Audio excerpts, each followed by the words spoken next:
The Mandate 2025 Midterm Election. Kabrigada, ang Pangulong Marcos mulihong sasamahan ang alyansa para sa bagong Pilipinas sa kanilang campaign sortie. Matapos po naman ng isang araw na pahinga, balik pangangampanya na ang alyansa para sa bagong Pilipinas. Ngayong araw gagawin sa Davao del Norte ang proclamation rally ng alyansa kung saan personal na dadalo si Pangulong Ferdinand Marcos Jr.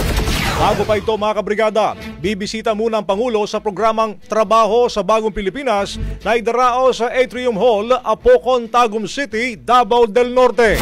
Ito na ang ikatlong probinsyang binisita ng alyansa mula na magsimula ang kampanya para sa 2025 midterm election. The Mandate 2025 Midterm Election. Ang bahaging ito ay hatid sa atin ng Drive Max Coffee. Ligayang tuloy-tuloy.